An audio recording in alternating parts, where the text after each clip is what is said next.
India is one of the oldest civilisation in the world. ಈ ಕಾರಣಕ್ಕಾಗಿ ಜಗತ್ತಿನಾದ್ಯಂತ Bharat famous ಆಗಿದೆ. ನಮ್ಮ ಸಂಸ್ಕೃತಿ, ನಮ್ಮ ಆಚಾರ ವಿಚಾರ ಮತ್ತು ಆಹಾರ ಪದ್ಧತಿ ಕೂಡ ಜಗತ್ತಿನ ಬೇರೆ ದೇಶಗಳಿಗೆ ಹೋಲಿಸಿದರೆ ಬೇರೆ ಇದೆ. ಸೊ ಈ ತರ ಇರಬೇಕಾದಂತ ಭಾರತೀಯ ಬದುಕಿನಲ್ಲಿ 1990ರಲ್ಲಿ ಎಂಟ್ರಿ ಆದಂತ ಗ್ಲೋಬಲೈಸೇಷನ್ ಒನ್ಸ್ ಫಾರ್ ಆಲ್ ಅನೇಕ ಬದಲಾವಣೆಗಳನ್ನ ತರುತ್ತೆ. ಗ್ಲೋಬಲೈಸೇಷನ್ ಇಂದಾನೆ ನಮ್ಮ ಆಹಾರ ಪದ್ಧತಿಯಲ್ಲಿ ಬದಲಾವಣೆ ಆಗಿದೆ, ನಮ್ಮ ವಸ್ತ್ರ ವಿನ್ಯಾಸಗಳಲ್ಲಿ ಬದಲಾವಣೆ ಆಗಿದೆ, ನಮ್ಮ ಶಿಕ್ಷಣ ವ್ಯವಸ್ಥೆಯಲ್ಲೂ ಕೂಡ ಅನೇಕ ಬದಲಾವಣೆಗಳು ಆಗಿವೆ. ಆದ್ರೆ ನಮ್ಮ ಮೆಂಟಾಲಿಟಿಯಲ್ಲಿ, ವಿಚಾರಧಾರೆಯಲ್ಲಿ ಇನ್ನೂ ಕೂಡ ಬದಲಾವಣೆಗಳು ಆಗ್ತಾ ಇಲ್ಲ. ಫ್ರೆಂಡ್ಸ್, ನಾನು ಇದನ್ನ ಹೇಳಿಕ್ಕೆ ಮೂಲ ಕಾರಣ ಏನು ಅಂದ್ರೆ, ನಮ್ಮ ದೇಶದಲ್ಲಿ ಐತಿಹಾಸಿಕವಾಗಿ ಮದುವೆ ಅಂತ ಅಂದ್ರೆ ಇದೊಂದು ಪವಿತ್ರ ಬಂಧ ಅಂತ ಕರೀತಾ ಇದ್ರು.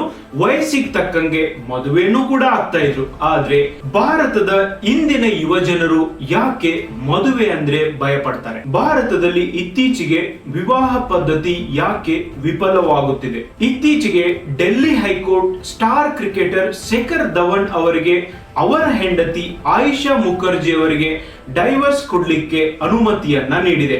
ಫ್ರೆಂಡ್ಸ್, ನೋಡಿ ಯಾಕೆ ನಮ್ಮ ಸಮಾಜದಲ್ಲಿ ಡೈವರ್ಸ್ ಕೇಸ್ಗಳು ಹೆಚ್ಚಿಗೆ ಆಗ್ತಿದ್ದಾವೆ. Why marriage institution is failing. ಈ ಒಂದು ವಿಷಯ ತುಂಬಾ ಡಿಬೇಟೇಬಲ್ ಕೂಡ ಆಗಿದೆ. ನೋಡಿ, ನಾನು ಈ ವಿಷಯವನ್ನ ಕುರಿತು ಓದಿದ್ರ ಬಗ್ಗೆ, ಕೋರ್ಟ್ಗಳ ಜಡ್ಜ್ಮೆಂಟ್ ಬಗ್ಗೆ ಮತ್ತು ನನ್ನ ಅನುಭವವನ್ನ ನಿಮ್ ಜೊತೆಗೆ ಹಂಚ್ಕೋತಾ ಇದ್ದೀನಿ. ಇದನ್ನ ನೀವೆಲ್ಲರೂ ಒಪ್ಲೇಬೇಕು ಅಂತ ಇಲ್ಲ. ಆದ್ರೆ ಸಮಸ್ಯೆ ಆಗ್ತಾ ಇರೋದು ಏನಂದ್ರೆ, ನಮ್ ದೇಶದಲ್ಲಿ ಯಾರದೇ ಡೈವರ್ಸ್ ಆಗ್ಲಿ, ಅದರೊಳಗೂ ಯಾರಾದ್ರೂ ಸೆಲೆಬ್ರಿಟಿಗಳ ಡೈವರ್ಸ್ ಆದ್ರೆ ಸಾಮಾನ್ಯ ಜನರಿಗೆ ನಿಜವಾಗ್ಲೂ ಗಂಡಿನ ತಪ್ಪು ಅಥವಾ ಹೆಣ್ಣಿನ ತಪ್ಪು ಅನ್ನೋದು ಗೊತ್ತಿರೋದಿಲ್ಲ. ಸೋಷಿಯಲ್ ಮೀಡಿಯಾದಲ್ಲಿ ಮಾತ್ರ ತರತರಹದ ಕಮೆಂಟ್ ಗಳನ್ನ ಹಾಕ್ತಾರೆ.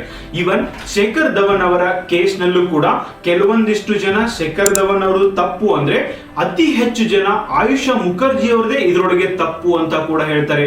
ಇನ್ನ ಮಹಿಳಾ ಸಪೋರ್ಟರ್ಸ್ ಗಳು ಹೇಳ್ತಾರೆ, ಈ ಸಮಾಜದಲ್ಲಿ ಇವತ್ತಿನವರೆಗೂ ಕೂಡ ಗಂಡ ಹೆಂಡತಿಯ ನಡುವೆ ಜಗಳ ಆದಾಗ ಹೆಂಡತಿದೇ ಎಲ್ಲ ತಪ್ಪು ಅನ್ನುವಂತ ಒಂದು ಮನಸ್ಥಿತಿ ಇನ್ನೂ ಹೋಗಿಲ್ಲ ಅಂತ ಮಹಿಳಾ ಪರ ಹೋರಾಟಗಾರ್ತಿಯರು ಹೇಳ್ತಾರೆ. ಹಾಗಾದ್ರೆ ಬನ್ನಿ, ನಿಜವಾಗ್ಲೂ ಯಾಕೆ ಇವತ್ತು ಮ್ಯಾರೇಜ್ ಸಿಸ್ಟಮ್ ಫೇಲ್ ಆಗ್ತಾ ಇದೆ? ಸೊ ಇದಕ್ಕೆ ಕಾರಣಗಳನ್ನ ಹುಡುಕೋಣ. ಇಂದಿನವರೆಗೂ ನಡೆದುಕೊಂಡು ಬಂದಂತ ಮೂಲ ಸಂಸ್ಕೃತಿ ಏನು ಅಂದ್ರೆ, ಪ್ರತಿಯೊಬ್ಬ ಹಿಂದೂನು ಕೂಡ ಮದುವೆ ಆಗಲೇಬೇಕು. ಮದುವೆ ಆದ ನಂತರ ಪತಿ ಮತ್ತು ಪತ್ನಿ ಸೇರಿಬಿಟ್ಟು ಧರ್ಮವನ್ನ ಪ್ರಾಕ್ಟೀಸ್ ಮಾಡಬೇಕು. ಮನುಷ್ಯನ ಜೀವನವನ್ನ 4 ಆಶ್ರಮಗಳಲ್ಲಿ ವಿಭಾಗ ಮಾಡ್ತಾರೆ.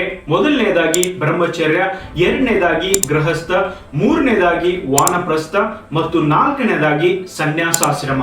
ಈ 4 ಆಶ್ರಮಗಳಲ್ಲಿ ಎರಡನೇ ಆಶ್ರಮ 25 ವರ್ಷಗಳಾದ ನಂತರ ಗೃಹಸ್ಥಾಶ್ರಮ ಮನುಷ್ಯನ ಜೀವನದಲ್ಲಿ ಪ್ರಾರಂಭ ಆಗುತ್ತೆ. ಇಲ್ಲಿ ಪುರುಷ ಮತ್ತು ಮಹಿಳೆ ಒಂದಾಗಿ ಕುಟುಂಬವನ್ನ ನಿಭಾಯಿಸ್ತಾರೆ. ಇದೇ ತರ ಮದುವೆ ವ್ಯವಸ್ಥೆ ಮುಂದುವರೆದುಕೊಂಡು ಹೋಗಿತ್ತು. ಆದ್ರೆ ಐತಿಹಾಸಿಕ ಮದುವೆ ಇವತ್ತಾಗ್ತಾ ಇರುವಂತ ಮದುವೆಗಳಿಗೆ ಕಂಪ್ಯಾರಿಸನ್ ಮಾಡಿದ್ರೆ ಅಜಗಜಾಂತರ ವ್ಯತ್ಯಾಸಗಳು ಆಗಿವೆ. ಗ್ಲೋಬಲೈಸೇಷನ್ ಆದ ನಂತರ ಭಾರತದಲ್ಲಿ ಬಹಳಷ್ಟು ಜನ ನಗರ ಪ್ರದೇಶದಲ್ಲಿ ವಾಸಿಸ್ತಿದ್ದಾರೆ. ಇವತ್ತು ನಗರ ಪ್ರದೇಶದಲ್ಲಿ ಜೀವನ ನಡೆಸ್ತಾ ಇರುವಂತ ಗಂಡ ಹೆಂಡತಿ ಇದರಲ್ಲಿ ಒಬ್ಬರೇ ಏನಾದ್ರೂ ದುಡಿದ್ರೆ ಜೀವನ ನಡೆಸೋದು ಕಷ್ಟ ಆಗ್ತಾ ಇದೆ. ಹೀಗಾಗಿ ಮನೆಯನ್ನ ನಡೆಸಲಿಕ್ಕೆ ಪುರುಷ ಮತ್ತು ಮಹಿಳೆಯರು ಇಬ್ರು ದುಡಿಯುವಂತ ಅವಶ್ಯಕತೆ ಇವತ್ತು ಬಂದಿದೆ. ಆದ್ರೆ ಇಲ್ಲಿ ಆಗ್ತಾ ಇರುವಂತ ಮುಖ್ಯ ಸಮಸ್ಯೆ ಏನು ಅಂದ್ರೆ, ಇವತ್ತು ಪುರುಷ ದುಡಿತಾ ಇರೋದು ಬಹುತೇಕ ಬಾರಿ ಫ್ಯಾಮಿಲಿ ಇನ್ಕಮ್ ಆಗಿದೆ. ಆದ್ರೆ ಮಹಿಳೆ ದುಡಿತಾ ಇರೋದು ಮಾತ್ರ ಅವರ ವೈಯಕ್ತಿಕ ಇನ್ಕಮ್ ಆಗಿದೆ. ಯಾವಾಗ ಪುರುಷ ಮತ್ತು ಮಹಿಳೆ ಕುಟುಂಬದ ರೆಸ್ಪಾನ್ಸಿಬಿಲಿಟಿಯನ್ನ ಈಕ್ವಲ್ ಆಗಿ ತಗೊಳ್ಳೋದಿಲ್ವೋ ಆವಾಗ ವಿವಾಹದಲ್ಲಿ ಬಿರುಕುಂಟಾಗ್ತಿವೆ. ಮದುವೆಯ ವಿಷಯಕ್ಕೆ ಬಂದಾಗ ಭಾರತೀಯ ಸಮಾಜದಲ್ಲಿ ಇವತ್ತು ಜನರ ಮನಸ್ಥಿತಿ ಯಾವ ತರ ಬದಲಾಗಿದೆ ಅಂತ ನೋಡೋದಾದ್ರೆ, ಮದುವೆಯ ವಿಷಯಕ್ಕೆ ಬಂದಾಗ ಹುಡುಗನ ಮನೆಯವರು ದುಡ್ಡು, ಬಂಗಾರ, ಆಸ್ತಿಯನ್ನ ಕೇಳಿದ್ರೆ ಇದನ್ನ ವರದಕ್ಷಿಣೆ ಅಥವಾ ಡೌರಿ ಸಿಸ್ಟಮ್ ಎಂದು ಕರೀತಾರೆ. ಆದ್ರೆ ಅದೇ ಹುಡುಗಿ ಮನೆಯವರು ಹುಡುಗನಿಗೆ ಉತ್ತಮವಾದಂತ ಗವರ್ಮೆಂಟ್ ಜಾಬ್ ಇರಬೇಕು ಮತ್ತು ಅವನ ಹೆಸರು ಮೇಲೆ ಆಸ್ತಿ ಇರಬೇಕು, ಇವನ್ ಹೊಲ ಕೂಡ ಇರಬೇಕು ಅಂತ ಎಕ್ಸ್ಪೆಕ್ಟ್ ಮಾಡ್ತಾರೆ. ಹಾಗಾದ್ರೆ ಇದು ಏನು? ಇಲ್ಲಿ ನನ್ನ ಪ್ರಶ್ನೆ ಏನು ಅಂದ್ರೆ, ಯಾರು ಹುಡುಗನ ಹೆಸರಿನ ಮೇಲೆ ಎಷ್ಟು ಆಸ್ತಿ ಇದೆ, ಯಾವ ಜಾಬ್ ಇದೆ, ಎಷ್ಟು ದುಡ್ಡಿದೆ ಅಂತ ಕೇಳುವಂತ ಒಂದು ಫ್ಯಾಮಿಲಿ ಮೆಂಬರ್ಸ್ಗೆ ನನ್ನ ಪ್ರಶ್ನೆ ಏನು ಅಂದ್ರೆ, ಇದನ್ನ ಕೇಳೋಕ್ಕಿಂತ ಮುಂಚೆ ನಿಮ್ಮ ಹುಡುಗಿಯ ಹೆಸರಿನ ಮೇಲೆ ಎಷ್ಟು ಆಸ್ತಿ ಇದೆ, ಎಷ್ಟು ಹಣ ಇದೆ, ಆಮೇಲೆ ಯಾವ ಜಾಬ್ ಅನ್ನ ಮಾಡ್ತಾರೆ ಅಂತ ಕೇಳುವಂತ ಅವಶ್ಯಕತೆ ಇದೆ. ಅಂದ್ರೆ ಮಹಿಳೆಯರು ಮತ್ತು ಪುರುಷರ ನಡುವೆ ಯಾವ ತರ ಮೆಂಟಾಲಿಟಿಯಲ್ಲಿ ಬದಲಾವಣೆ ಆಗ್ತಾ ಇದೆ ಅನ್ನೋದನ್ನ ಗಮನಿಸಿ. ಇವತ್ ನೋಡಿ, ಯಾವ ಪುರುಷ ಸಕ್ಸಸ್ಫುಲ್ ಆಗಿದ್ದಾನೆ, ಸಿಕ್ಕಾಪಟ್ಟೆ ಹಣ ಗಳಿಸ್ತಿದ್ದಾನೆ, ಯಾವ ಪುರುಷನ ಹತ್ರ ಅಧಿಕಾರ ಇದೆ, ಆ ಪುರುಷ ಇವತ್ತು ವಿಚಾರ ಮಾಡ್ತಿದ್ದಾನೆ ಹೆಚ್ಚು ಮಹಿಳೆಯರೊಂದಿಗೆ ಸಂಬಂಧವನ್ನ ಹೊಂದಬೇಕು ಅಂತ. ಆದ್ರೆ ಅದೇ ಯಾವ ಮಹಿಳೆ ಸಕ್ಸಸ್ಫುಲ್ ಆಗಿದ್ದಾಳೆ, ಯಾವ ಮಹಿಳೆ ಹತ್ರ ಅಧಿಕಾರ ಇದೆಯೋ ಅವಳು ವಿಚಾರ ಮಾಡ್ತಿದ್ದಾಳೆ ನನಗೆ ಯಾವುದೇ ಪುರುಷ ಬೇಡ ಎಂದು. But in reality we need one other partner in the form of spouse. ಆದ್ರೆ ಇವತ್ತು ಪುರುಷರಲ್ಲಿ ಹೆಚ್ಚಿದ ಕಾಮ ಮತ್ತು ಮಹಿಳೆಯರಲ್ಲಿ ಹೆಚ್ಚುತ್ತಾ ಇರುವಂತ ದುರಾಸೆ ಇವತ್ತಿನ ಮದುವೆಗಳು ಫೇಲ್ ಆಗಲಿಕ್ಕೆ ಕಾರಣವಾಗಿದೆ. ಇದು ಮೆಜಾರಿಟಿ ಆಫ್ ದಿ ಕೇಸ್ ಗಳಲ್ಲಿ ಆಗ್ತಾ ಇರೋದು ಏನಂದ್ರೆ, ಪುರುಷ ದುಡಿಲಿಕ್ಕೆ ಪ್ರಾರಂಭಿಸಿದಾಗ ಅವನ ಇನ್ಕಮ್ ಅನ್ನ ಎಂಟೈರ್ ಫ್ಯಾಮಿಲಿಯನ್ನ ನೋಡ್ಕೊಳ್ಳಿಕ್ಕೆ ಮತ್ತು ಎಲ್ಲರಿಗೂ ಕೂಡ ಒಂದು ಫೆಸಿಲಿಟಿನ ಕೊಡ್ಲಿಕ್ಕೆ ಪುರುಷ ಇಷ್ಟಪಡ್ತಿದ್ರೆ, ಅದೇ ಮಹಿಳೆ ಮಾತ್ರ ಅವಳಿಗೆ ಬರ್ತಾ ಇರುವಂತ ಹಣವನ್ನ, ನಾನ್ ದುಡಿತಾ ಇರೋ ಹಣ, ನಾನ್ ಮಾತ್ರ ಈ ಹಣವನ್ನ ಖರ್ಚು ಮಾಡಬೇಕು ಅನ್ನುವಂತ ಮನೋಭಾವನೆ ಡೆಫಿನೆಟ್ಲಿ ಒಂದು ಫ್ಯಾಮಿಲಿಯಲ್ಲಿ ಡಿವಿಷನ್ ಆಗ್ಲಿಕ್ಕೆ ಕಾರಣವಾಗುತ್ತೆ. ನೀವು ಇನ್ನೊಂದನ್ನ ಅಬ್ಸರ್ವ್ ಮಾಡಿ ಫ್ರೆಂಡ್ಸ್, ಯಾವ ಪುರುಷ ಕೆಲಸ ಮಾಡ್ತಿದಾರೋ, ಯಾವ ಪುರುಷ ಸಕ್ಸಸ್ಫುಲ್ ಆಗಿದಾರೋ, ಅವರು ಕೆಲಸ ಮಾಡದೇ ಇರುವಂತ, ಓದದೇ ಇರುವಂತ ಮಹಿಳೆಯನ್ನ ಮದುವೆ ಆಗಿರಬಹುದು. ಆದ್ರೆ ಯಾವುದೇ ಮಹಿಳೆ, ಯಾವ ಪುರುಷ ಓದಿಲ್ಲ, ಯಾವ ಪುರುಷ ಕೆಲಸ ಮಾಡ್ತಿಲ್ಲ ಅಂತವರೊಂದಿಗೆ ವಿವಾಹವಾಗಿದ್ದು ತುಂಬಾನೇ ವಿರಳ. ಇಲ್ಲಿ ನಾನು ಏನ್ ಹೇಳ್ಬೇಕಾಗಿದೆ ಅಂದ್ರೆ, ನಮ್ಮ ಸಮಾಜದಲ್ಲಿ ಯಾಕೆ ಈ ತರ ಮೆಂಟಾಲಿಟಿ ಇದೆ, ಮಹಿಳೆಯರು ಮನೆಯಲ್ಲಿರ್ಬೇಕು, ಪುರುಷರು ಮಾತ್ರ ದುಡಿಬೇಕು ಅಂದ್ರೆ, ನನಗನ್ಸುತ್ತೆ ಇದನ್ನ ಶಾಲಾ ಮಟ್ಟದಲ್ಲಿ, ಕುಟುಂಬದಲ್ಲಿ ಮಹಿಳೆ ಮತ್ತು ಪುರುಷರಲ್ಲಿ ಈಕ್ವಾಲಿಟಿನ ತರುವಂತ ಉದ್ದೇಶವನ್ನೇ ನಾವು ಹೊಂದಿದ್ರೆ, ಚಿಕ್ಕ ವಯಸ್ಸಿನಲ್ಲಿನೇ ಮಹಿಳೆಯರು ಎಷ್ಟು ಇಂಪಾರ್ಟೆಂಟ್ ಅಷ್ಟೇ ಪುರುಷರು ಇಂಪಾರ್ಟೆಂಟ್, ಪುರುಷರು ಎಷ್ಟು ಇಂಪಾರ್ಟೆಂಟ್ ಮಹಿಳೆಯರು ಕೂಡ ಅಷ್ಟೇ ಇಂಪಾರ್ಟೆಂಟ್ ಅಂತ ಮಕ್ಕಳಿಗೆ ಪಾಠವನ್ನ ಹೇಳ್ಕೊಡುವಂತ ಅವಶ್ಯಕತೆ ಇದೆ. ಅಂದಾಗ ಮಾತ್ರ ಫ್ಯಾಮಿಲಿಯಲ್ಲಿ ಬರ್ತಾ ಇರುವಂತ ಸಮಸ್ಯೆಗಳನ್ನ ಇಬ್ರು ಒಂದಾಗಿ ಫೇಸ್ ಮಾಡ್ತಾರೆ. ಇನ್ಕಮ್ ಅಲ್ಲೂ ಕೂಡ ಈಕ್ವಲ್ ಆಗಿ ಕಾಂಟ್ರಿಬ್ಯೂಷನ್ ಮಾಡ್ತಾರೆ.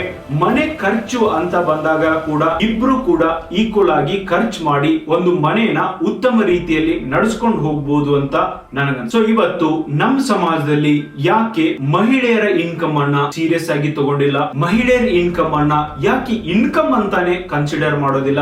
ನಾವು ಸಮಾಜದಲ್ಲಿ ಹೆಣ್ಮಕ್ಳಿಗೆ ಅವ್ರು ದುಡಿತಾ ಇರೋದು ಕೂಡ ಇನ್ಕಮ್ಮೆ, ಅವ್ರ ಇನ್ಕಮ್ಮು ಕೂಡ ಫ್ಯಾಮಿಲಿಗೆ ಮತ್ತು ದೇಶಕ್ಕೆ ಅವಶ್ಯಕತೆ ಇದೆ ಅಂತ ಅವರಿಗೆ ಮನವರಿಕೆ ಮಾಡಿದಾಗ ಮಾತ್ರ ದೇಶ ಒಂದು ಆರ್ಥಿಕವಾಗಿ ಬೆಳವಣಿಗೆ ಹೊಂದಲಿಕ್ಕೆ ಸಾಧ್ಯ ಇದೆ. ಅದರಲ್ಲೂ ಇವತ್ತು ನಮ್ಮ ದೇಶದಲ್ಲಿನ ಕೋರ್ಟ್ಗಳು ಬೇಗ ಡೈವರ್ಸ್ ಗಳನ್ನ ಕೊಡ್ತಾ ಇಲ್ಲ.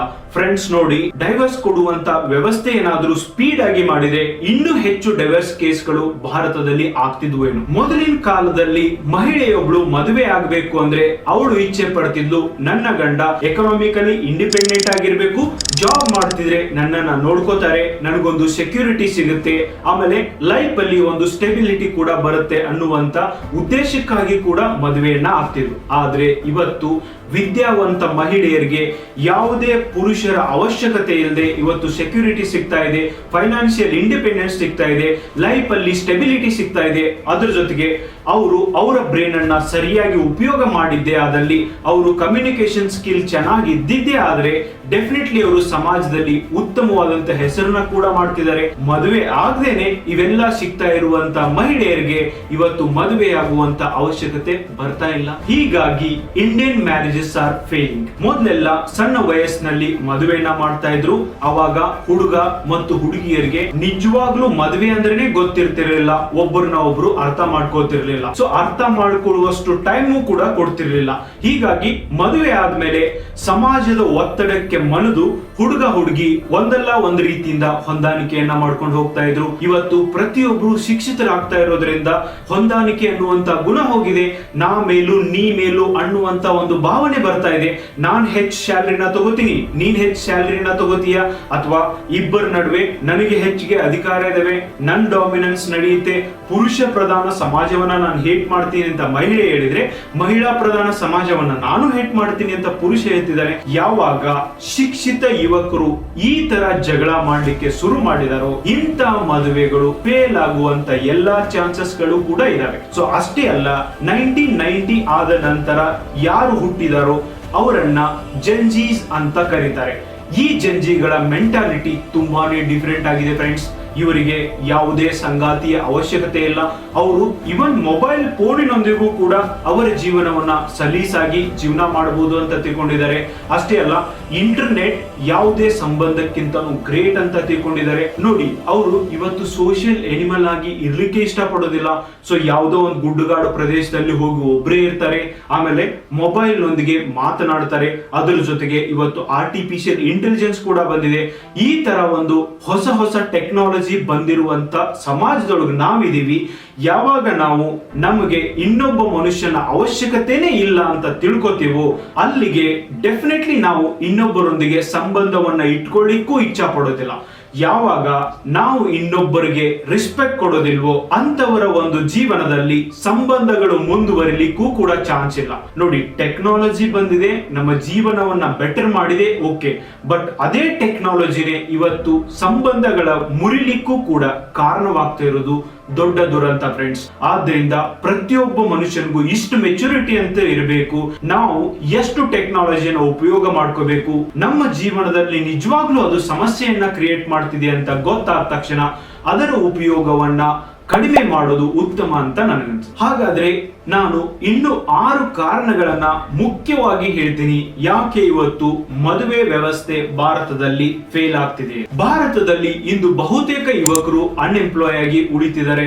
ಅನ್ಎಂಪ್ಲಾಯ್ ಆಗಿ ಉಳಿದಂತ ಯುವಕರು ಮದುವೆ ಆಗ್ಲಿಕ್ಕೆ ಇಷ್ಟಪಡೋದಿಲ್ಲ. ಒಂದು ವೇಳೆ ಅನ್ಎಂಪ್ಲಾಯ್ ಇರುವಂತ ಯುವಕರು ಮದುವೆ ಆದ್ರೂ ಕೂಡ ಯಾವಾಗ ಅವರ ಸಂಗಾತಿಯ ಎಕ್ಸ್ಪೆಕ್ಟೇಷನ್ ಅನ್ನ ಮುಟ್ಲಿಕ್ಕೆ ಆಗೋದಿಲ್ವೋ ಅವಾಗ ಆಗೋದೇ ಡಿವೋರ್ಸ್. ಇವತ್ತು ಮೌಲ್ಯಗಳು ನಮ್ಮ ಸಮಾಜದಲ್ಲಿ ಕಡಿಮೆ ಆಗ್ತವೆ. ಹಿಂದಿನ ಕಾಲದಲ್ಲಿ ಅನ್ಕೊಳ್ತಾ ಇದ್ರು, ಮದುವೆ ಆದ್ಮೇಲೆ ಪುರುಷ ಮತ್ತು ಮಹಿಳೆಯರು ಒಬ್ರಿಗೊಬ್ರು ಸಪೋರ್ಟ್ ಮಾಡಿ ಸಮಾಜದಲ್ಲಿ ಒಂದು ಒಳ್ಳೆ ಹೆಸರನ್ನ ಗಳಿಸಬೇಕು ಅಂತ. ಆದ್ರೆ ಇವತ್ತು ಬಹಳಷ್ಟು ಕಡಿಮೆ ಜನರ ಹತ್ರ ಇಂಥ ಮನೋಭಾವನೆ ಇದೆ. ಯಾಕಂದ್ರೆ ಇವತ್ತು ದೇಶ ಆರ್ಥಿಕವಾಗಿ ತುಂಬಾನೇ ಮುಂದುವರಿತಾ ಇದೆ. ಸೊ ಬೇರೆಯವರೆಲ್ಲ ರಿಚ್ ಆಗ್ತಿದ್ದಾರೆ, ಆದ್ರೆ ನನ್ನ ಗಂಡ ಮಾತ್ರ ಬಡವನಾಗೆ ಉಳಿತಿದ್ದಾನೆ. ಇನ್ನೊಬ್ಬರೊಂದಿಗೆ ಯಾವಾಗ ಒಬ್ಬ ಮಹಿಳೆ ತನ್ನ ಗಂಡನನ್ನ ಹೋಲಿಕೆ ಮಾಡಕ್ಕೆ ಪ್ರಾರಂಭ ಮಾಡ್ತಾಳೋ, ಸೊ ಅಂತ ಸಂದರ್ಭದಲ್ಲಿ ಸಂಬಂಧಗಳು ಹಾಳಾಗ್ಲಿಕ್ಕೆ ಎಲ್ಲಾ ಚಾನ್ಸಸ್ ಗಳು ಇದಾವೆ. ಅನೇಕ ಸಂಬಂಧಗಳು ಇದೇ ಕಾರಣದಿಂದ ಕೂಡ ಹಾಳಾಗ. ಯಾರ ಜೀವನದಲ್ಲಿ ಫೈನಾನ್ಸಿಯಲ್ ಸ್ಟೆಬಿಲಿಟಿ ಇಲ್ವೋ ಅವರ ಸಂಬಂಧಗಳು ಕೂಡ ಹಾಳಾಗ್ಲಿಕ್ಕೆ ಎಲ್ಲಾ ಚಾನ್ಸಸ್ ಗಳಿದಾವೆ. ಇವತ್ತು ಯಾವ ಹುಡುಗಿ ಮದುವೆ ಆಗ್ಲಿಕ್ಕೆ ಇಚ್ಛಾ ಪಡ್ತಾರೋ ಅವರ ಪ್ರಿಫರೆನ್ಸ್ ಹುಡುಗ ಮಾತ್ರ ಗವರ್ಮೆಂಟ್ ಎಂಪ್ಲಾಯ್ನೇ ಆಗಿರಬೇಕು ಅನ್ನುವಂತ ಎಕ್ಸ್ಪೆಕ್ಟೇಷನ್ ಇರೋದ್ರಿಂದ, ಸೊ ಯಾರು ಬಿಸ್ನೆಸ್ ಮಾಡ್ತಿದ್ದಾರೆ, ಯಾರು ಕೃಷಿಕರಾಗಿದ್ದಾರೆ, ಬೇರೆ ಉದ್ಯೋಗ ಮಾಡ್ತಾ ಇರೋರಿಗೆ ಇವತ್ತು ಸಮಾಜದಲ್ಲಿ ಯಾರು ಹೆಣ್ ಕೊಡೋರೇ ಇಲ್ಲ ಅನ್ನುವಂತ ಒಂದು ಪರಿಸ್ಥಿತಿ ಉಂಟಾಗಿದೆ. ಇದರಿಂದ ಕೂಡ ಬಹುತೇಕ ಪುರುಷರು ಮದುವೆಯಿಂದ ದೂರ ಕೂಡ ಉಳಿತಿದ್ದಾರೆ. ಆದ್ರೆ ಇದೇ ಸಮಾಜದಲ್ಲಿ ಅನೇಕ ಗಂಡ ಮತ್ತು ಹೆಂಡತಿಯರಿದ್ದಾರೆ, ಅವರು ಒಬ್ಬರಿಗೊಬ್ಬರು ಸಪೋರ್ಟ್ ಮಾಡಿ ಜೀವನದಲ್ಲಿ ತುಂಬಾನೇ ಮುಂದೆ ಬಂದಿದ್ದಾರೆ. ಉದಾಹರಣೆಗೆ ಯಾವಾಗ ಸುಧಾ ಮೂರ್ತಿ ಅವರು ನಾರಾಯಣ್ ಮೂರ್ತಿ ಅವರನ್ನ ಮದುವೆಯಾದ್ರು, ಆವಾಗ ನಾರಾಯಣ್ ಮೂರ್ತಿ ಅನ್ಎಂಪ್ಲಾಯ್ ಕೂಡ ಆಗಿದ್ರು.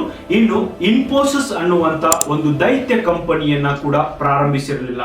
ಆದ್ರೆ ಸುಧಾ ಮೂರ್ತಿ ಅವರು 20 ವರ್ಷ ಮಾಡಿರುವಂತ ಸ್ಯಾಕ್ರಿಫೈಸ್ ಇಂದ ಮತ್ತು ಸಪೋರ್ಟ್ ಇಂದಾನೆ ನಾರಾಯಣ್ ಮೂರ್ತಿ ಅವರು ಒಬ್ಬ ಸಕ್ಸಸ್ಫುಲ್ ಬಿಸಿನೆಸ್ ಮ್ಯಾನ್ ಆಗಿ ಅಂತ ಒಂದು ಕಂಪನಿಯನ್ನ ಕಟ್ಟಿ ಲಕ್ಷಾಂತರ ಜನರಿಗೆ ಕೆಲಸವನ್ನ ಕೊಡ್ಲಿಕ್ಕೆ ಸಾಧ್ಯವಾಗಿದೆ. ಅಷ್ಟೇ ಅಲ್ಲ, ಇವನ್ ಶಾರುಖ್ ಖಾನ್ ಗೌರಿ ಖಾನ್ ಅವರನ್ನ ಮದುವೆಯಾದಾಗ ಸೀರಿಯಲ್ ಆಕ್ಟರ್ ಇದ್ದವರು, ಬಟ್ ಆ ನಂತರ ಜೀವನದಲ್ಲಿ ಯಾವ ತರ ಮುಂದೆ ಬಂದಿದ್ದಾರೆ. ಇಬ್ರು ಕೂಡ ಒಬ್ರಿಗೊಬ್ರು ಸಪೋರ್ಟಿವ್ ಆಗಿ ಇನ್ನೊಬ್ಬರ ಕರಿಯರ್ ಡೆವಲಪ್ಮೆಂಟ್ ಗೆ ಹೆಲ್ಪ್ ಮಾಡಿದ್ದಾರೆ. ಇವತ್ತು ಈ ತರ ಮನೋಭಾವನೆ ಇರುವಂತ ಪುರುಷ ಮತ್ತು ಮಹಿಳೆಯರು ತುಂಬಾ ಕಡಿಮೆ. ಆದ್ರಿಂದಾನೆ ಸಂಬಂಧಗಳು ಹಾಳಾಗ್ತಿದಾವೆ.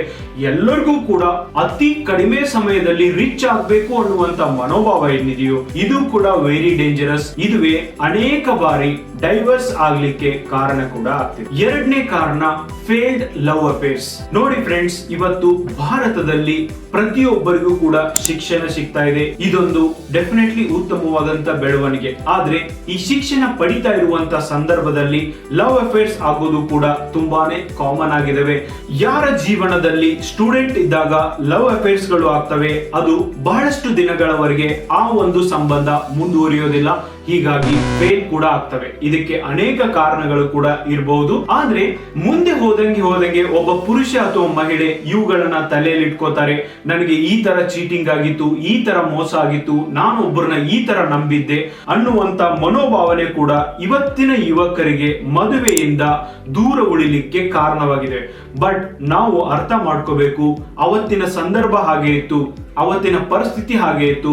ನಾವು ಒಂದ್ ಕಡೆಯಿಂದ ವಿಚಾರ ಮಾಡೋದನ್ನ ಬಿಟ್ಟು ಯಾರು ಒಬ್ಬರನ್ನ ಬಿಟ್ಟು ಹೋಗಿದಾರೋ, ಬಿಟ್ಟು ಹೋಗ್ಲಿಕ್ಕೆ ಏನ್ ಕಾರಣ ಇರ್ಬೋದು ಸೊ ಅನ್ನುವಂತ ಒಂದು ಕಾರಣಗಳನ್ನ ತಿಳಿದುಕೊಂಡಾಗ ಸಂಬಂಧಗಳಿಗೆ ರೆಸ್ಪೆಕ್ಟ್ ಕೊಡ್ಲಿಕ್ಕೆ ನಾವು ಪ್ರಾರಂಭ ಮಾಡ್ತೀವಿ.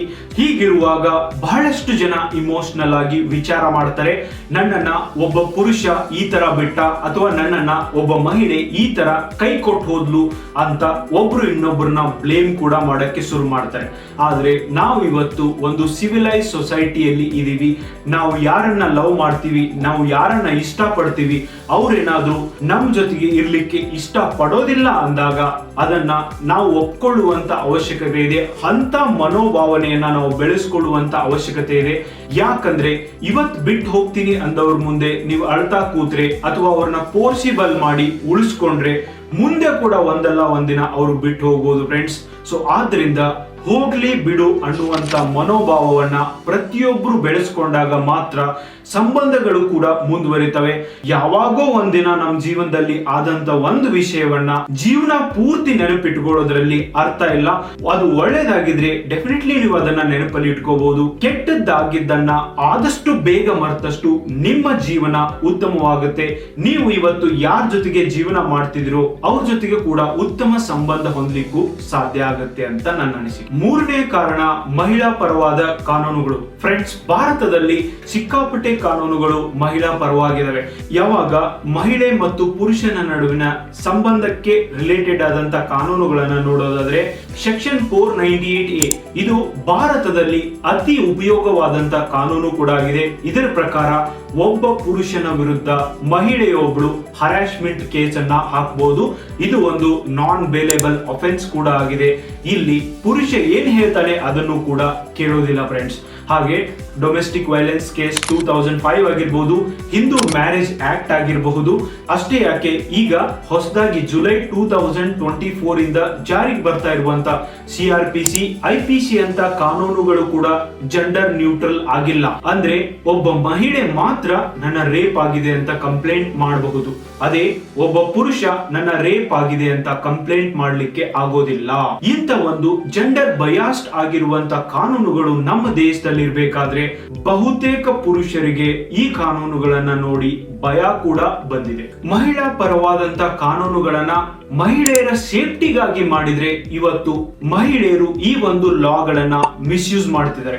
ಉದಾಹರಣೆಗೆ 2003ರಲ್ಲಿ ಆದಂತ ಫೇಮಸ್ ಡೌರಿ ಕೇಸ್ ನೋಡೋದಾದ್ರೆ ನಿಶಾ ಶರ್ಮಾ ಎಂಬ ಮಹಿಳೆ ಮನೀಶ್ ದಲಾಲ್ ಎಂಬ ಪುರುಷನ ಮೇಲೆ ಡೌರಿ ಕೇಸ್ ಒಂದನ್ನ ಹಾಕ್ತಾರೆ. ಸೊ ಈ ಡೌರಿ ಕೇಸ್ ಹಾಕಿದ ಮೇಲೆ ನಮ್ಮ ಮೀಡಿಯಾಗಳು ಇವರನ್ನ ಸೆಲೆಬ್ರಿಟಿ ತರ ತೋರಿಸ್ತಾರೆ. ಯಾವ ತರ ಅವರ ಫ್ಯಾಮಿಲಿ ಮೆಂಬರ್ಸ್ ಗಳು ಈ ನಿಶಾ ಶರ್ಮಾ ಅವರನ್ನ ಹರಾಸ್ಮೆಂಟ್ ಮಾಡಿದ್ದಾರೆ. ಸೊ ಒಂದ್ ಸರ್ತಿ ಗೋಲ್ಡ್ ಅನ್ನ ಕೇಳಿದ್ರೆ ಇನ್ನೊಂದ್ ಸರ್ತಿ ಡೈಮಂಡ್ ಕೇಳೋದು, ಇನ್ನೊಂದ್ ಸರ್ತಿ ದುಡ್ಡನ್ನ ಕೇಳೋದು, ಈ ತರ ನನ್ನನ್ನ ಹರಾಶ್ ಮಾಡಿದ್ದಾರೆ ಅಂತ ನಿಶಾ ಶರ್ಮಾ ಹೇಳ್ತಾನೆ ಹೋಗಿದ್ದಾರೆ. ಆದ್ರೆ ಮುಂದೆ ಹೋಗಿ 9 ವರ್ಷ ಆದ ನಂತರ ಫೈನಲ್ ಆಗಿ ಕೋರ್ಟ್ ಜಡ್ಜ್ಮೆಂಟ್ ಬರುತ್ತೆ. ಈ ಒಂದು ಕೇಸ್ ನಲ್ಲಿ ನಿಶಾ ಶರ್ಮಾ ಯಾವುದೇ ಎವಿಡೆನ್ಸ್ ಇಲ್ಲದೆ ಮನೀಶ್ ದಲಾಲ್ ವಿರುದ್ಧ ಈ ಕೇಸನ್ನ ಹಾಕಿರ್ತಾರೆ. ಈ ಒಂದು ಕೇಸ್ಗಾಗಿ 9 ವರ್ಷ ಮನೀಶ್ ದಲಾಲ್ ಜೈಲ್ನಲ್ಲಿ ಇರ್ತಾರೆ. ಆದ್ರೆ ಕೋರ್ಟ್ ಜಡ್ಜ್ಮೆಂಟ್ ಹೇಳುತ್ತೆ ಇದರಲ್ಲಿ ಮನೀಶ್ ದಲಾಲ್ ಮತ್ತು ಅವರ ಫ್ಯಾಮಿಲಿ ಇದು ಯಾವುದೇ ರೀತಿಯಾದಂತ ತಪ್ಪಿಲ್ಲ, ಇದು ಒಂದು ಫಾಲ್ಸ್ ಡೌರಿ ಕೇಸ್ ಆಗಿತ್ತು ಎಂದು. ಫ್ರೆಂಡ್ಸ್, ನೋಡಿದ್ರ ಯಾವ ತರ ಲಾಪ್ ಸೈಡೆಡ್ ಲಾಗಳು ನಮ್ಮ ಸಮಾಜದಲ್ಲಿ ಇದಾವೆ ಅಂತ. ಸೊ ಹೀಗಾಗಿ ಪುರುಷರು ಏನ್ ಹೇಳಿದ್ರು ಕೂಡ ಡೌರಿ ಕೇಸ್ ನಲ್ಲಿ ಕಾನೂನುಗಳು ಮಹಿಳಾ ಪರವಾಗಿ ಇದಾವೆ. ಹೀಗೆ ಡೊಮೆಸ್ಟಿಕ್ ವೈಲೆನ್ಸ್ ಆಗಿರ್ಬೋದು, ಡೌರಿ ಕೇಸ್ಗಳಾಗಿರ್ಬೋದು, ರೇಪ್ ಕೇಸ್ಗಳಾಗಿರ್ಬೋದು, ಇಲ್ಲಿ ಪುರುಷರ ಹೇಳಿಕೆಗಳನ್ನ ಕನ್ಸಿಡರೇ ಮಾಡ್ತಾ ಇಲ್ಲ. ಹೀಗಾಗಿ ಪುರುಷರಿಗೆ ಮದುವೆ ಆಗ್ಲಿಕ್ಕೆ ಭಯ ಕೂಡ ಆಗ್ತಾ ಇದೆ. ಯಾರು ಮದುವೆ ಆಗಿದ್ದಾರೆ ಅವರು ಕೂಡ ಭಯದಲ್ಲಿದ್ದು ಇವತ್ತು ಡೈವರ್ಸ್ ಕೇಸ್ಗಳು ಕೂಡ ಹೆಚ್ಚಿಗೆ ಆಗ್ತಿವೆ. 4ನೇ ಕಾರಣ ಬದಲಾಗುತ್ತಿರುವ ಸಮಾಜದ ರೂಢಿಗಳು. ಫ್ರೆಂಡ್ಸ್, ಇವತ್ತು ಬಹುತೇಕರು ಲವ್ ಮ್ಯಾರೇಜ್ ಅನ್ನ ಆಗ್ತಾರೆ. ಆದ್ರೆ ಅನೇಕ ಸರ್ವೆಗಳು ಹೇಳ್ತವೆ ಯಾವ ಹುಡುಗಿ ಲವ್ ಮ್ಯಾರೇಜ್ ಆಗ್ಲಿಕ್ಕೆ ಇಷ್ಟ ಪಡ್ತಾಳೋ ಅವಳು ಒಂದು ಆ ಹುಡುಗನ ಜಾಬ್ ನ ನೋಡಿರ್ತಾರೆ, ಇಲ್ಲ ಅಂದ್ರೆ ವೆಲ್ ಸೆಟಲ್ ಆಗಿರುವಂತ ಹುಡುಗನನ್ನ ನೋಡಿ ಈ ಒಂದು ಲವ್ ಅಫೇರ್ಸ್ ಗಳು ಆಗ್ತಿದಾವೆ ಅನ್ನೋದು ಬಹುತೇಕರ ವಾದ ಕೂಡ ಆಗಿದಾವೆ. ಸೊ ಬಹುತೇಕ ಕೇಸ್ಗಳಲ್ಲಿ ಇದು ನಿಜ ಕೂಡ ಆಗಿದೆ. ಹೀಗಾಗಿ ಲವ್ ಮ್ಯಾರೇಜಸ್ ಗಳು ಕೂಡ ಹೆಚ್ಚಿಗೆ ಫೇಲ್ ಆಗ್ತಿದಾವೆ. ಮೇಜರ್ ಆಗಿ ಲವ್ ಮ್ಯಾರೇಜ್ ಅಲ್ಲಿ ಫೈನಾನ್ಸಿಯಲ್ ಸ್ಟೆಬಿಲಿಟಿಯನ್ನೇ ನೋಡಲಾಗುತ್ತೆ ಅಂತ ಕೆಲವೊಂದಿಷ್ಟು ಜನ ವಾದ ಮಾಡ್ತಾರೆ. ಆದ್ರೆ ಇದು ಜಗತ್ತಿನ ಎಲ್ಲಾ ಮಹಿಳೆಯರಿಗೂ ಅಪ್ಲೈ ಆಗೋದಿಲ್ಲ ಫ್ರೆಂಡ್ಸ್. ಸೊ ಇಲ್ಲಿ ಬಹುತೇಕ ಮಹಿಳೆಯರು ಡೆಫಿನೆಟ್ಲಿ ನಿಜವಾಗ್ಲೂ ಕೂಡ ಒಬ್ಬ ಪುರುಷನನ್ನ ಲವ್ ಮಾಡಿ ಮ್ಯಾರೇಜ್ ಕೂಡ ಆಗಿರಬಹುದು. ಸೊ ಈ ತರ ಒಂದು ಭಾವನೆಗಳು ಬರಲಿಕ್ಕೆ ಕಾರಣ ಏನು ಅಂದ್ರೆ ನಾವು ಹೆಣ್ಣು ಮಕ್ಕಳನ್ನ ನಮ್ಮ ಸಮಾಜದಲ್ಲಿ ಬೆಳೆಸ್ತಾ ಇರುವಂತ ರೀತಿ. ಯಾಕೆ ಇವತ್ತು ತಂದೆ ಆಗಿರ್ಬೋದು ಅಥವಾ ತಾಯಿ ಆಗಿರ್ಬೋದು ಅವ್ರ ಮಕ್ಕಳಿಗೆ ಸಮಯ ಕೊಡ್ತಾ ಇಲ್ಲ? ಯಾಕೆ ಅವರು ಯಾವ್ದು ಸರಿ ಯಾವ್ದು ತಪ್ಪು, ಹಳೆ ಕಾಲದಲ್ಲಿ ಹೇಗಿರ್ತಿತ್ತು, ಹೊಸ ಕಾಲದಲ್ಲಿ ಯಾವ ತರ ಬದಲಾವಣೆ ಆಗ್ತಾ ಇದಾವೆ, ಈ ಬದಲಾವಣೆಗಳನ್ನ ಒಬ್ಬ ಫ್ರೆಂಡ್ ಆಗಿ ಟ್ರೀಟ್ ಮಾಡಿ ಸೊ ದೊಡ್ಡವರಾಗಿರುವಂತ ಮಕ್ಕಳ ಜೊತೆಗೆ ಯಾಕೆ ಮಾತಾಡ್ತಾ ಇಲ್ಲ? ಇಲ್ಲಿ ಡೆಫಿನೆಟ್ಲಿ ನಮ್ಮ ಸಮಾಜದ ರೆಸ್ಪಾನ್ಸಿಬಿಲಿಟಿ ಕೂಡ ಇದೆ. ಆದ್ರೆ ಅದರಿಂದ ಟೀಚರ್ ಆಗಿರ್ಬೋದು, ಪೇರೆಂಟ್ಸ್ ಆಗಿರ್ಬೋದು, ಎಲ್ಲರೂ ಕೂಡ ಎಸ್ಕೇಪ್ ಆಗ್ತಾ ಇರೋದ್ರಿಂದ ಇವತ್ತು ಮ್ಯಾರೇಜ್ ಇನ್ಸ್ಟಿಟ್ಯೂಟ್ ಫೇಲ್ ಆಗ್ಲಿಕ್ಕೆ ಕಾರಣ ಕೂಡ ಆಗಿದೆ. 5ನೇ ಕಾರಣ sex and extra marital affairs. Friends ನೋಡಿ, ಮೊದಲಿನ ಕಾಲದಲ್ಲೆಲ್ಲ ಹುಡುಗ ಮತ್ತು ಹುಡುಗಿ ಮದುವೆ ಆಗುವವರೆಗೂ ಲೈಂಗಿಕ ಕ್ರಿಯೆಯಲ್ಲಿ ತೊಡಗ್ತಾ ಇರಲಿಲ್ಲ. ಆದ್ರೆ ಇವತ್ತು ಕಾಲ ಬದಲಾಗಿದೆ. ಬಹುತೇಕ ಹುಡುಗ ಮತ್ತು ಹುಡುಗಿಯರು ಸ್ಕೂಲ್ ಲೆವೆಲ್ ಅಲ್ಲೇ ತಮ್ಮ ವರ್ಜಿನಿಟಿಯನ್ನ ಕಳ್ಕೊತಿದ್ದಾರೆ ಅಂತ ಬಹುತೇಕ ಕೇಸ್ ಸ್ಟಡಿಗಳು ಕೂಡ ಹೇಳ್ತವೆ. ಸೊ ಆದ್ರೆ ಇದು ಎಲ್ಲಾ ಕೇಸ್ ನಲ್ಲಿ ಇಲ್ದಿರಬಹುದು. ಆದ್ರೆ ಇವತ್ತು ಸಿಕ್ಕಾಪಟ್ಟೆ ಅವೇರ್ನೆಸ್ ಇರೋದ್ರಿಂದ ಮತ್ತು ನಮ್ಮ ಶಿಕ್ಷಣ ಪದ್ಧತಿಯಲ್ಲಿ ಬದಲಾವಣೆ ಆಗಿದ್ರಿಂದನೂ ಕೂಡ ಈ ತರ ಒಂದು ಲವ್ ಅಫೇರ್ಸ್ ಗಳು ಸ್ಕೂಲ್ ಲೆವೆಲ್ ಅಲ್ಲಿ ಹೆಚ್ಚಿಗೆ ಆಗ್ತಿದಾವೆ. ಸೊ ಇನ್ನ ಮದುವೆಯಾದವರು ಎಕ್ಸ್ಟ್ರಾ ಮೆರಿಟಲ್ ಅಫೇರ್ಸ್ ಅಲ್ಲಿ ಭಾಗಿಯಾಗ್ತಾ ಇರೋದ್ರಿಂದ ಕೂಡ ಇವತ್ತು ಮ್ಯಾರೇಜ್ ಇನ್ಸ್ಟಿಟ್ಯೂಟ್ ಫೇಲ್ ಆಗ್ಲಿಕ್ಕೆ ಕಾರಣವಾಗ್ತಿದೆ. ಆಧುನಿಕ ಭಾರತದಲ್ಲಿ ಜೀವನ ಮಾಡ್ತಾ ಇರುವಂತ ನಮಗೆ ಡೆಫಿನೆಟ್ಲಿ ನಮ್ಮ ಮೊಬೈಲೇ ಒಂದು ದೊಡ್ಡ ಶತ್ರುವಾಗಿದೆ. ಯಾಕಂದ್ರೆ ನಮ್ಮ ಪರ್ಸನಲ್ ಲೈಫ್ ಹಾಳಾಗ್ಲಿಕ್ಕೆ ಈ ಮೊಬೈಲ್ ಫೋನ್ಗಳು ಕೂಡ ಕಾರಣ ಆಗಿವೆ. ಇದರ ಜೊತೆಗೆ ತರಹದ ಸೋಷಿಯಲ್ ಮೀಡಿಯಾಗಳು ಕೂಡ ಮುಖ್ಯ ಕಾರಣ ಆಗಿದ್ದಾವೆ. ಬಹಳಷ್ಟು ಸಾರ್ತಿ ಫೇಕ್ ಅಕೌಂಟ್ ಗಳನ್ನ ಕ್ರಿಯೇಟ್ ಮಾಡಿ ಯಾರಿಗೋ ಫೋನ್ ಮಾಡಿ ಯಾರಿಗೋ ಮೆಸೇಜ್ ಮಾಡಿ ಮಾತುಗಳನ್ನ ಪ್ರಾರಂಭ ಮಾಡ್ತಾರೆ. ಅದು ಹೋಗಿ ಎಲ್ಲೋ ಎಂಡ್ ಆಗುತ್ತೆ. ಸೊ ಇನ್ ಬಿಟ್ವೀನ್ ಯಾವ ಪುರುಷ ಅಥವಾ ಮಹಿಳೆ ಏನು ಈ ಕಾನ್ವರ್ಸೇಷನ್ ನಡೀತಾ ಇದೆಯೋ ಇಬ್ಬರ ನಡುವೆ ಅದು ಸರಿನೋ ತಪ್ಪು ಅಥವಾ ನಿಜನೋ ಸುಳ್ಳು ಅಂತ ಕೂಡ ವಿಚಾರ ಮಾಡ್ತಾ ಇಲ್ಲ. ಬಟ್ ಫೈನಲಿ ನಾವು ಒಂದು ಕನ್ಕ್ಲೂಷನ್ಗೆ ಬರ್ತಾ ಇದೀವಿ. ನಮ್ಮ ಹತ್ರ ಸೊ ಸತ್ಯ ಯಾವುದು ಸುಳ್ಳು ಯಾವುದು ಅಂತ ತಿಳ್ಕೊಳ್ಳುವಂತ ಪೇಷನ್ಸ್ ಕೂಡ ಇಲ್ಲ. ಸೊ ಯಾವಾಗ ನಮಗೆ ಇಷ್ಟು ಪೇಷನ್ಸ್ ಇಲ್ವೋ ಆವಾಗ ಸಂಬಂಧಗಳು ಹಾಳಾಗ್ಲಿಕ್ಕೂ ಕೂಡ ಕಾರಣವಾಗುತ್ತೆ. 6ನೇ ಕಾರಣ ಇವತ್ತು ಪುರುಷ ಮತ್ತು ಮಹಿಳೆಯರಲ್ಲಿ ಕಡಿಮೆ ಆಗ್ತಾ ಇರುವಂತ ಮೌಲ್ಯಗಳು. ಇಂದು ನಮ್ಮ ಸಮಾಜದಲ್ಲಿ ವರದಕ್ಷಿಣೆ ಬೇಡ ಅನ್ನುವಂತ ಪುರುಷರ ಸಂಖ್ಯೆ ತುಂಬಾ ಕಡಿಮೆ ಇದೆ. ಹಾಗೆ ನಾನು ಯಾವುದೇ ಎಕ್ಸ್ಪೆಕ್ಟೇಷನ್ ಇಲ್ಲದೆ ಒಬ್ಬ ಪುರುಷನೊಂದಿಗೆ ಮತ್ತು ಅವರ ಫ್ಯಾಮಿಲಿಯೊಂದಿಗೆ ಚೆನ್ನಾಗಿ ಹೊಂದ್ಕೊಂಡಿರ್ತೀನಿ ಅನ್ನುವಂತ ಮಹಿಳೆಯರ ಸಂಖ್ಯೆ ಕೂಡ ಬಹಳ ಕಡಿಮೆ ಇದೆ. ಸೊ ಹಾಗೇನೆ ಅಡುಗೆ ಮನೆಯಲ್ಲಿ ನನ್ನ ಹೆಂಡತಿಗೆ ನನ್ನ ಕಡೆಯಿಂದ ಆದಷ್ಟು ಸಹಾಯ ಮಾಡ್ತೀನಿ ಅನ್ನುವಂತ ಪುರುಷರ ಸಂಖ್ಯೆ ಕೂಡ ಕಡಿಮೆ ಇದೆ. ಸೊ ಈ ತರ ನಮ್ಮ ಸಮಾಜದಲ್ಲಿ ಬದಲಾಗ್ತಾ ಇರುವಂತ ಮೌಲ್ಯಗಳಿಂದನೂ ಕೂಡ ಸಂಬಂಧಗಳು ಹಾಳಾಗ್ತಾ ಇದ್ದಾವೆ. ಸೊ ಇದಕ್ಕೆ ಮೂಲ ಕಾರಣನೇ ನಾವು ಮಕ್ಕಳನ್ನ ಬೆಳೆಸುವಂತ ರೀತಿ ಅಂತ ನನಗನ್ಸುತ್ತೆ ಫ್ರೆಂಡ್ಸ್. ನೀನು ಗಂಡನು ಯಾವುದೇ ಉದ್ಯೋಗವನ್ನ ಮಾಡ್ತಿರ್ಲಿ ಅಥವಾ ಸೊ ಯಾವುದೇ ಕೆಲಸವನ್ನ ಮಾಡ್ತಿರ್ಲಿ ಅವನಿಗೆ ಸಪೋರ್ಟಿವ್ ಆಗಿರ್ಬೇಕು. ಆ ಕೆಲಸದಲ್ಲಿ ನೀನು ಕೂಡ ಈಕ್ವಲ್ ಆಗಿ ರೆಸ್ಪಾನ್ಸಿಬಿಲಿಟಿಯನ್ನ ತೆಗೆದುಕೊಂಡು ಒಂದು ಕುಟುಂಬವನ್ನ ನಿಭಾಯಿಸಬೇಕು ಅಂತ ನಾವು ಹೆಣ್ಣು ಮಕ್ಕಳಿಗೆ ಹೇಳ್ಕೊಡ್ತಾ ಇಲ್ಲ.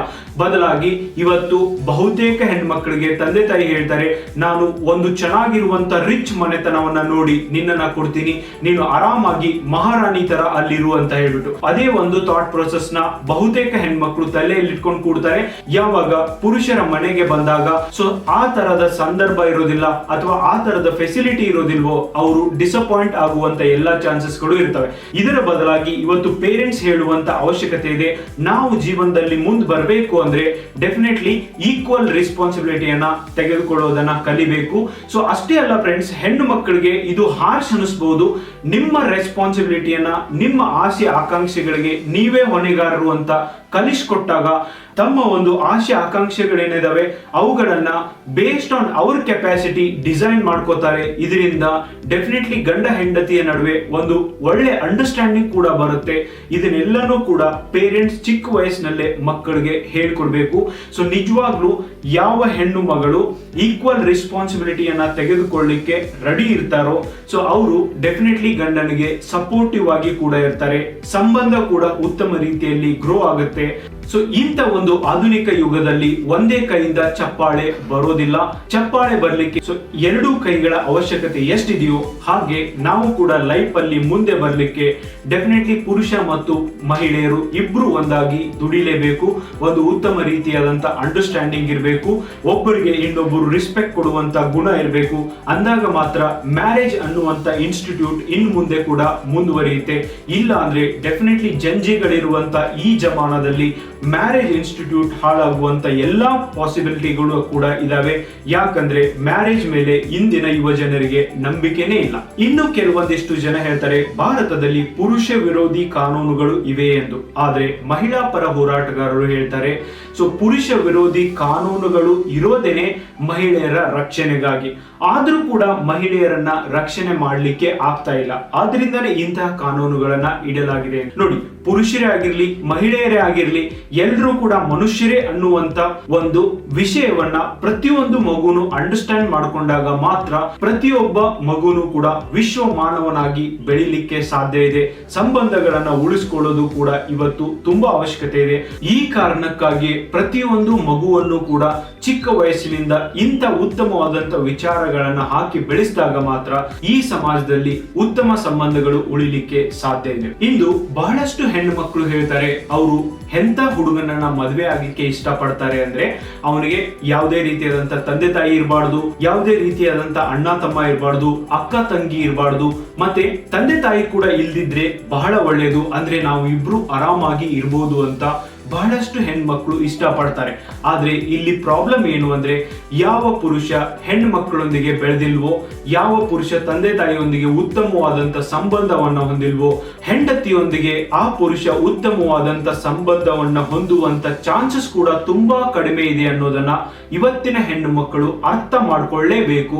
ಯಾವ ಪುರುಷನಿಗೆ ಹೆಣ್ಣು ಮಕ್ಕಳ ಸಮಸ್ಯೆ ಗೊತ್ತಿದೆಯೋ, ಯಾವ ಪುರುಷ ತಾಯಿಯೊಂದಿಗೆ ಉತ್ತಮವಾದಂತ ಸಂಬಂಧವನ್ನ ಹೊಂದಿದನೋ ಅವನು ಮಾತ್ರ ಅವನ ಹೆಂಡತಿಯನ್ನ ಉತ್ತಮವಾಗಿ ನೋಡ್ಕೋಬಹುದು ಅಂತ ನನಗನ್ಸುತ್ತೆ. ಫ್ರೆಂಡ್ಸ್, ಈ ವಿಡಿಯೋ ಮೂಲಕ ನಾನು ನಿಮ್ಗೆ ಒಂದು ರಿಕ್ವೆಸ್ಟ್ ಕೂಡ ಮಾಡ್ತಿದ್ದೀನಿ.